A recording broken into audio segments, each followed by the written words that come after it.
Baik, selamat pagi. Assalamualaikum warahmatullahi wabarakatuh. Kali ini kita akan masuk ke tutorial penugasan perhitungan retensi air tanah, di mana kita sudah mengetahui satu rumus yang disajikan dalam perkuliahan, yaitu hubungan antara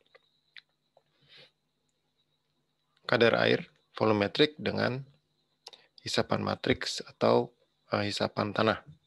Di sini ada beberapa parameter seperti disebutkan, yaitu theta, kemudian theta S, theta R, psi, dan alpha. Dan di sini untuk mendapatkan hubungan yang bagus di dalam persamaan, kita membutuhkan sedikit upaya untuk melakukan parameterisasi atau pencarian dari nilai-nilai parameter yang ada di dalam persamaan ini. Apabila sudah diperoleh, maka kita akan bisa membuat gambaran hubungan antara hisapan matriks tanah di sini dengan kadar air volumetrik. Yang harus Anda lakukan adalah Anda memilih dari salah satu set yang akan digunakan di sini datanya. Jadi ada lokasi 1, lokasi 2, lokasi sampai lokasi 4. Kemudian kedalaman,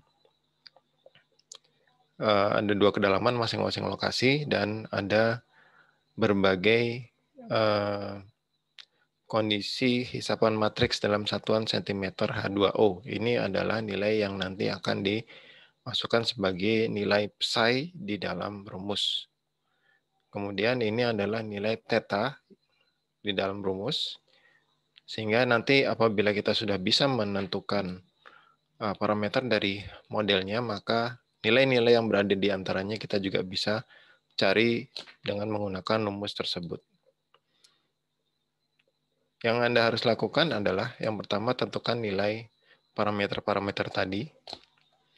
Kemudian tuliskan nilai semuanya. Jadi Anda tulis nanti set data yang dipilih. Kemudian tuliskan nilai-nilai parameter yang Anda peroleh. Kemudian nanti kita akan menggunakan Excel dan Anda print screen dari sheet Excel yang memperlihatkan hasil optimasi Anda dengan grafiknya tentunya. Grafik kurva retensi air antara kelembaban tanah dan matriks potensial atau potensial matriks. Dan ini semuanya dibuat dalam satu file PDF, kemudian disubmit di tugas.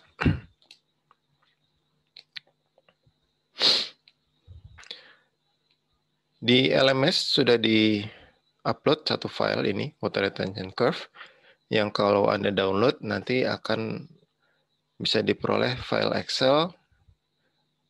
Yang kita lihat di sini ada 3 sheet ya, tapi kita gunakan sheet yang nomor 2, ada WRC curve untuk nagrak, WRC curve nagrak. Nah, di sini kita punya, ini adalah data ya. Di sini data. Ini data yang tadi Anda pilih, nanti Anda masukkan di sini. Kemudian ini adalah nilai dari hisapan matriksnya dalam satuan negatif ya. Dan ini adalah nilai PF-nya, yaitu logarit log-nya gitu. Seperti itu. Jadi ini mungkin Anda tidak perlu tuliskan ulang, cukup dituliskan saja urutannya dari PF terendah sampai PF tertinggi. Tadi ada jumlahnya 4 data dari paling basah sampai paling kering, yaitu itu yang akan digunakan. Kemudian di sini ada nilai dugaan awal dari parameter-parameter yang kita butuhkan untuk menghitung water retention menggunakan metode modified Van Genachten. Ini kalau kita lihat nilainya ini kita tentukan secara manual, namun di sini kita sudah disiapkan satu algoritma program sedikit ya untuk mengisi ini secara otomatis. Jadi Anda bisa menggunakan program atau Anda tentukan secara manual. Kenapa ini dibutuhkan? Karena nanti kita harus melakukan pencarian secara otomatis. Nah, Metode pencariannya adalah menggunakan solver. Jadi kalau kita lihat di sini Anda klik di tab data, kemudian ada solver, diklik di sini. Kalau solver belum keluar, Anda harus masukkan dulu melalui dari file, kemudian option, kemudian masuk ke add-ins,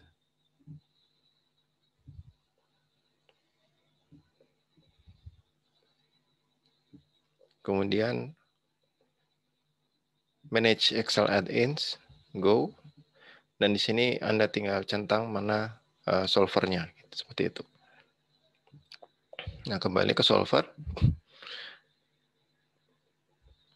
tab data, kemudian solver. Di sini solver kita tujukan dengan pencarian satu fungsi tujuan. Fungsi tujuan ini biasanya bentuknya dalam Excel. Ada di salah satu sel dari Excel. Di sini kita akan menentukan fungsi tujuannya adalah di D16. D16 ini adalah error, ya, error yang merupakan pembandingan antara nilai theta observasi dan nilai theta yang didekati dengan atau dihitung dengan Van Genechten function atau water retention function tadi. Jadi apabila nilai ini sudah sangat kecil, maka parameternya sudah ditemukan yang terbaik seperti itu. Ya, ini function set objective function, kemudian kita cari nilai minimumnya. Nilai minimum ini akan berubah-ubah karena di sini kita sudah membuat fungsi untuk menghitung, ya, menghitung, dan fungsi tersebut akan diubah-ubah parameternya dengan menentukan di sini. Jadi di sini kita tentukan yang harus diubah adalah dari nilai C 3 sampai C 4.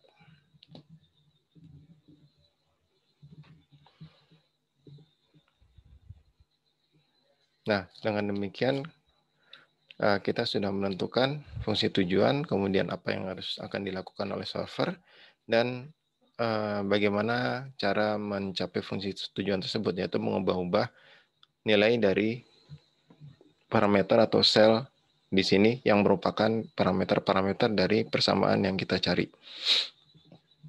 Tentunya di sini ada beberapa constraint di mana nilai yang ada di dalam sini itu ada angka minimalnya, yaitu tidak boleh lebih kecil dari 0. Jadi di sini juga kita masukkan, ini sudah dimasukkan, C5 itu tidak boleh lebih kecil dari 0 atau harus lebih besar atau sama dengan 0, kemudian C4 juga sama. Seperti itu. Dan di sini kita sudah siap untuk melakukan solving. Ini kita bisa lihat dulu di grafik yang sudah dibuat. Ini adalah garis yang merupakan persamaan dengan retensi yang diberikan nilai awal atau yang kita duga-duga di awal. Masih jauh dari data, sehingga kalau kita sudah menemukan nilai retensinya, maka nilai parameter dari persamaan retensi tanahnya, maka akan diperoleh. Garis ini akan berhimpit dengan data. Harapannya seperti itu. Kita coba langsung solve.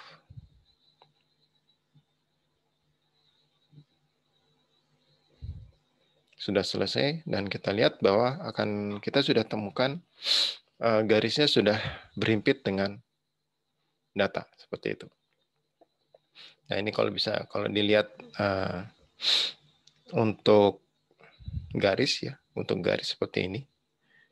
Nah, grafiknya ini dibuat dalam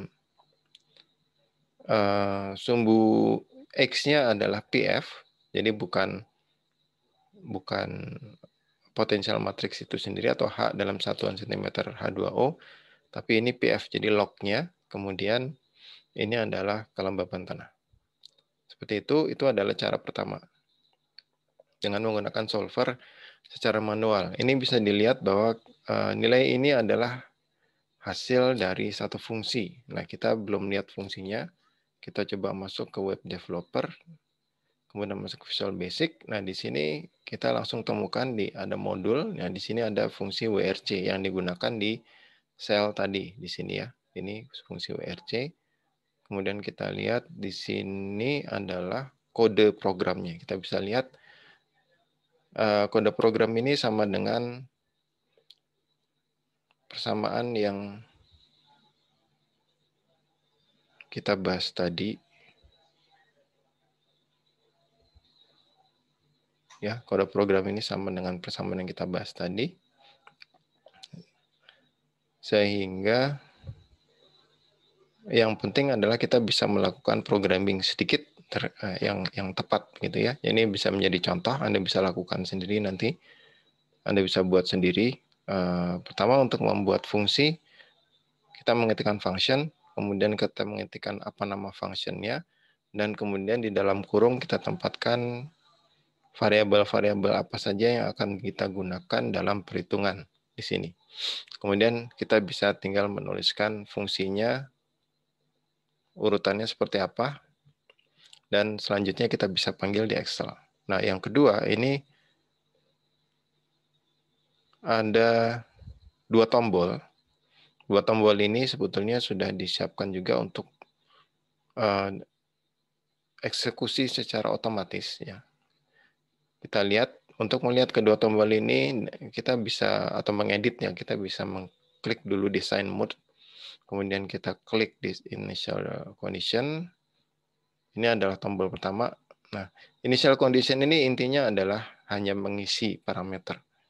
Jadi kalau misalkan Anda mungkin ingin pengisian itu tidak dilakukan secara manual, ini bisa kita masukkan nilai-nilainya di sini. Jadi setiap kali kita mau melakukan optimasi, kita langsung dapatkan isinya di sini.